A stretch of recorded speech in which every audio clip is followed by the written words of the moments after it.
मैं आशा सूर्यवंशी आ गई हूँ एक बढ़िया सी स्ट्रैटेजी लेके, इफेक्टिव टिप्स लेके, इफेक्टिव सीक्रेट्स के साथ जो टॉपर्स फॉलो करते आए हैं और उनको ये डिकोड करने में सालों लग गए।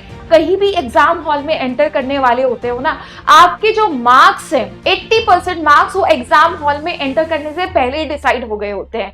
ऐसा मैं क्यों कह रही हूँ? क्योंकि बच्चे आपकी स्ट्रैटेजी, लेट्स से आपने पढ़ लिया अपना दिल लगाकर, अब पढ़ लिया तो हम क्या करते हैं, अच्छा ये तो हो गया चलो आगे, ये तो हो गया चलो आगे। यार जब तक आपने उस चीज को रिवाइज नहीं किया तो क्या ही फायदा। अगर आप पहले से ही सोच रहे हैं मैं तो नहीं कर पाऊंगा अच्छे मार्क्स स्कोर, मैं तो फेल ही हो जाऊंगी, तो ऑब्वियसली आप हो ही जाओगे। आप hello everyone, welcome back to your career with 9th and 10th YouTube channel. I am Aastha, your biology tutor, your biology educator.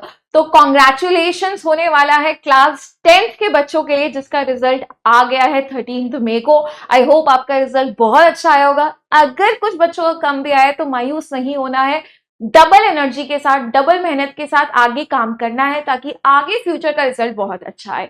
अब बच्चे क्लास 10 से जो पास आउट हो गए हैं आपके सीनियर्स, उनका तो काम हो गया, लेकिन आप जो बच्चे क्लास 10th में अभी हैं, कैसे आपको पूरे साल तैयारी करनी चाहिए, या फिर मैं कहूं अभी आपका यूनिट टेस्ट स्टार्ट होने वाले होंगे, है ना, जो बीच बीच में टेस्ट होते हैं। कई स्कूल में यूनिट टेस्ट बोलते हैं, कई स्कूल में पार्ट टेस्ट बोलते हैं, अलग अलग इनके नाम होते हैं। तो बच्चे जो आपके अभी टेस्ट हो रहे हैं उनमें आपको कैसे तैयारी करनी है, या फिर अगर मैं कहूं बोर्ड्स के वक्त जब आएगा तो उसमें आपको कैसे तैयारी करनी है, उसके लिए मैं आशा सूर्यवंशी आ गई हूं एक बढ़िया सी स्ट्रैटेजी लेके, इफेक्टिव टिप्स लेके, इफेक्टिव सीक्रेट्स के साथ जो टॉपर्स फॉलो करते आए हैं और उनको ये डिकोड करने में सालों लग गए, लेकिन मैं आपको ये सारे secrets with in 5 to 7 minutes deliver करने वाली हूँ।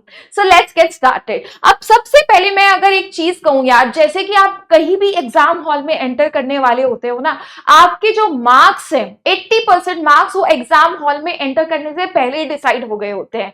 ऐसा मैं क्यों कह रही हूँ? क्योंकि बच्चे आपकी स्ट्रैटेजी, पूरे साल जो आपने प्लानिंग करी है, आपकी स्ट्रैटेजी कैसी रही है, वही डिसाइड कर देगी 80% मार्क्स, बाकी के 20% आपके एग्जाम हॉल में होते हैं। तो यही स्ट्रैटेजी हमको जाननी बहुत जरूरी है। सो लेट्स गेट स्टार्टेड सबसे पहले सीक्रेट टिप के साथ, जो कि है द पावर ऑफ प्लानिंग। देखिए, अगर आपको अपना गोल ही नहीं पता कहां पहुंचना है और कैसे पहुंचना है, तो आप उस गोल तक नहीं पहुंच पाएंगे। अब वो कैसे प्लानिंग करना है, सबसे पहले अपना पूरा सिलेबस जान लो कि क्या क्या सिलेबस आपके टेस्ट में आ रहा है, क्या नहीं आ रहा है। जैसे आपने जान लिया, आप अपने सिलेबस को 3 भाग में तोड़ देंगे, 3 पार्ट्स में डिवाइड करेंगे। Must know, should know and could know. Must know का मतलब क्या है यार? जो आना ही आना चाहिए, यानी वो आएगा ही एग्जाम में, चांसेस ही है। जो नहीं जाना तो मार्क्स पक्का कम हो जाएंगे। शुड नो भाई होना, पता होना चाहिए, एंड लास्ट कुड नो, जान सकते हैं। तो जैसे ही आपने डिवाइड किया, आपको पता लग गया कि अगर मैंने इसको नहीं पढ़ा तो मेरे आधे से ज्यादा मार्क्स चले जाएंगे। तो सबसे पहले गोल है कि जितने मार्क्स पा सकते हो उतना पाओ with the must know topics. तो मैक्सिमम टाइम, लेट्स से अपनी स्टडी का ऑलमोस्ट 70% टाइम आपको इसी को देना है, जो आना ही आना चाहिए। तो जैसे आपने जो सबसे इंपॉर्टेंट चीज है उसको अपना 70% टाइम दे दिया, 70% टाइम दे दिया, उसके बाद आपको मूव करना है उन टॉपिक्स के लिए जो शायद इतने इंपॉर्टेंट नहीं है। तो जानोगे या नहीं जानोगे एक ही बात है, पढ़ना उनको भी है, लेकिन पहले मैक्सिमम टाइम इसको देके और इन बाकी के टॉपिक को जिनके चांसेस कम है उनको थोड़ा कम टाइम देना है। तो ऑब्वियसली स्ट्रैटेजी क्लियर है। जैसे ही नंबर 1 ये हुआ, नंबर 2 पे हम मूव कर जाएंगे, that is active recall. Let's say आपने पढ़ लिया अपना दिल लगाकर, अब पढ़ लिया तो हम क्या करते हैं, अच्छा ये तो हो गया चलो आगे, ये तो हो गया चलो आगे। यार जब तक आपने उस चीज को रिवाइज नहीं किया तो क्या ही फायदा। रिवाइज में हम क्या करते हैं, दोबारा रीड कर देते हैं और खत्म, काम हो गया। ऐसा नहीं होता है। अगर आप ऐसे करोगे खत्म हो गया तो आपके दिमाग से भी वो खत्म हो जाएगा, कुछ रिटेन नहीं रहेगा, कुछ भी याद नहीं रहेगा।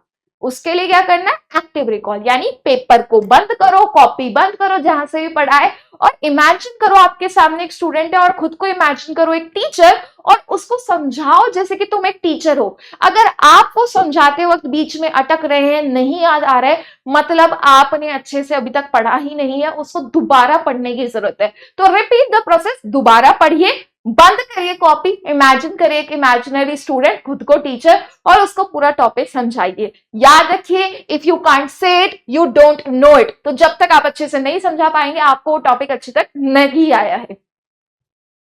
नेक्स्ट सीक्रेट है प्रैक्टिस टेस्ट। यार ये तो सब जानते हैं कि the more you practice the more you gain. पढ़ लिया है लेकिन अगर उसकी नॉलेज को अप्लाई नहीं कर पाए हो क्वेश्चंस में तो क्या है फायदा। तो जितने ज्यादा हो सकते हैं क्वेश्चंस प्रैक्टिस करें, चाहे सब्जेक्टिव हो, चाहे ऑब्जेक्टिव हो, चाहे असर्शन रीजन है। आपको एक कॉन्फिडेंस भी बिल्ड होगा जब आप जितना ज्यादा आप प्रैक्टिस करेंगे। सो इससे पहले टीचर आपको टेस्ट करे, खुद को टेस्ट करके पॉलिश कर लेना ताकि कॉन्फिडेंस आ जाए। नेक्स्ट सीक्रेट या स्ट्रैटेजी मैं कहूंगी, माइंडसेट मैटर्स। यार आप जिस माइंडसेट से एग्जाम हॉल में जा रहे हैं, जिस माइंडसेट से आप पढ़ रहे हो, बहुत मैटर करता है। अगर आप पहले से ही सोच रहे हैं मैं तो नहीं कर पाऊंगा अच्छे मार्क्स स्कोर, मैं तो फेल ही हो जाऊंगी, तो ऑब्वियसली आप हो ही जाओगे। आपको क्या करना है, आपको सबसे पहले कॉन्फिडेंट रखना है, जो भी मैंने पढ़ा है वो इफेक्टिव है, वो मुझे फायदा देगा। यानी कि अपने माइंडसेट को अच्छा रखना है। अच्छा खाओ, अच्छा पियो, अच्छे से पढ़ाई करो और कॉन्फिडेंट रहो, पॉजिटिव रहो, सो दैट आपका रिजल्ट भी बहुत अच्छा पॉजिटिव आ जाए, राइट। क्योंकि अगर राइट कॉन्फिडेंस है, राइट माइंडसेट है, तो आपकी परफॉर्मेंस बन भी सकती है और टूट भी सकती है। बनेगी जब आप पूरे कॉन्फिडेंट होंगे, पॉजिटिव होंगे।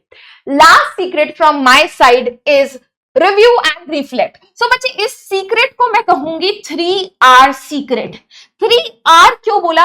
सबसे पहले यार आपको क्या करना है, चीजों को रीड करना है।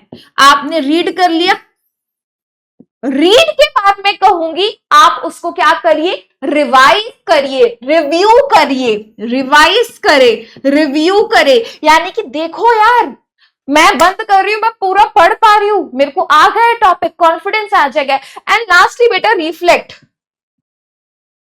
आपको देखना है कि कहां आपकी मिस्टेक जा रही है, क्या टॉपिक आप अच्छे से नहीं समझ पा रहे, कहां आपको दोबारा मेहनत करने की जरूरत है। क्योंकि जब तक आप अपनी गलतियों को नहीं सुधारेंगे तो मार्क्स कैसे सुधरेंगे यार। तो याद रखिएगा 3R स्ट्रैटेजी। एंड लास्ट में बेटा मैं एक चीज कहना चाहूंगी, आज की प्रिपरेशन डिटरमाइन करती है कल आप कैसे सेलिब्रेट करेंगे। एंड ऑब्वियसली आज लेट से हम कह तो रहे हैं कि अच्छे से नहीं पढ़ा, तो कल को जो रिवॉर्ड है वो भी हमें नहीं मिलेगा। जितनी अच्छी प्रिपरेशन होगी उतना ही अच्छा रिवॉर्ड आपको कल को मिलेगा। So that was all from my side to you guys. अगर आपको कोई भी तरीके की दिक्कत आ रही है पढ़ते हुए, कुछ चीज नहीं समझ आ रही, कोई टॉपिक अच्छा नहीं जा रहा है, या और कुछ ऐसी हेल्प चाहिए हमारी तरफ से जहां हमको हेल्प कर सकते हैं, प्लीज हमें कमेंट सेक्शन में बताइए। We are always there for you. So I will take a leave and I will see you soon with one more important strategy. Till then, take care and love you all. Right, shine everyone.